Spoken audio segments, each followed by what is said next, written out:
All right, halftime. Good start. Obviously, we can all tell that these teams are one of the best two teams in the country. I think we can already tell just off of this game. Right now, honestly, the biggest shocker for me, is Arch Manning not being the better quarterback out of the two between Julian Sayin and Arch Manning. Julian Sayin really is connected on most of his throws, if not all of them. I know Jeremiah Smith had a couple of drops. Max Clare had the drop on fourth down, but that's really the only missed throws that he's had. And it's just a weird thing to see because all offseason, of course, everyone's talking about Arch Manning having the advantage over Julian Sayin with his experience, and right now he just looks kind of rattled. It's a weird thing to see right now. Of course, Ohio State only up 7-0. This game can easily go Texas's way if they come out in the second half and do a little stuff different. But right now, Ohio State's defense smothering Texas' offense. Texas had a really good job against Ohio State's offense, but those penalties killed them. Especially on the scoring drive. That was a bad way for Texas right there, and that was just backbreaking for Texas. But only 7-0, so Texas can easily come back.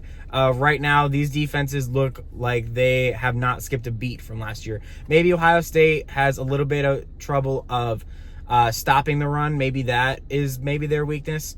Texas' strength, of course, is the front seven. They have absolutely stifled Ohio State's run game. And I don't really think it's that's not really a discussion right there. So, 7-0.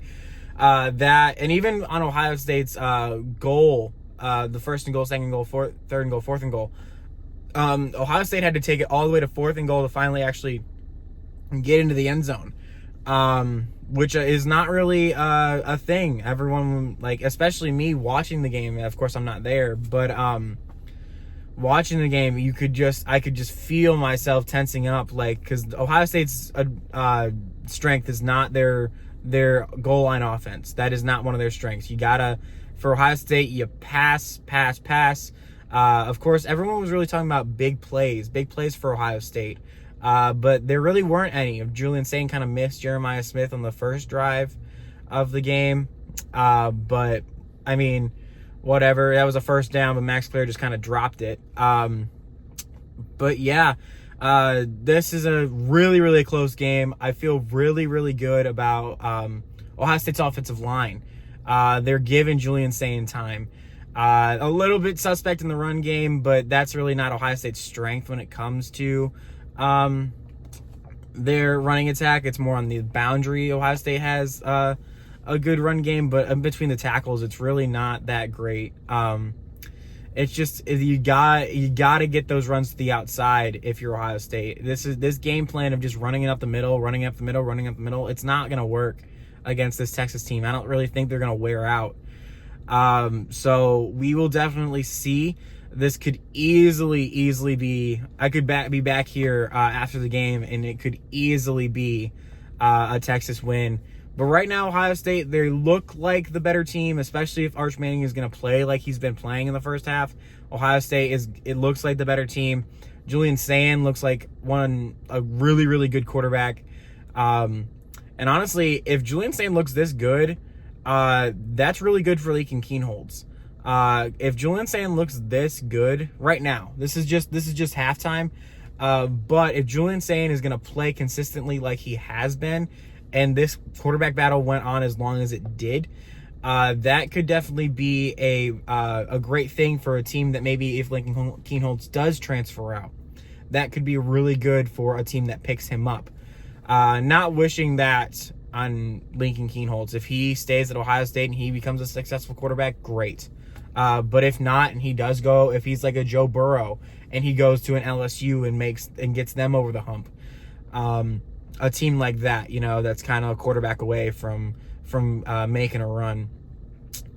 But yeah, we will definitely see what goes on in this second half. Right now, I still think Ohio State wins. I know I did predict Texas to win this game in my prediction video. But right now, Ohio State looks like they're, especially on defense, they look like they're in control.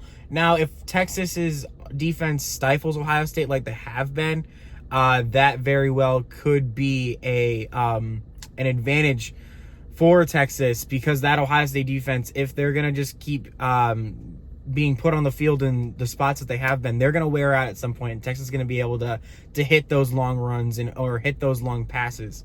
So we'll definitely see. This game could obviously go either way. I will be back post-game to give you my post-game reactions, but right now, 7-0 Ohio State. Great first half for the Buckeyes. If you want to win this game, this is probably how you're gonna win this game. Is still persevering through the muddy waters. I know this game is kind of reminding me of the Michigan game, where Michigan kind of had to make that game about the trenches. But Ohio State has responded to that in this game, and they are punching with Texas, and that's great to see, especially for later down the line against Michigan in the Big House, where it's probably going to be a similar game plan that they had for the Buckeyes. So 7-0 Ohio State. I'll be back for the post game. Stay tuned for that. Go Bucks.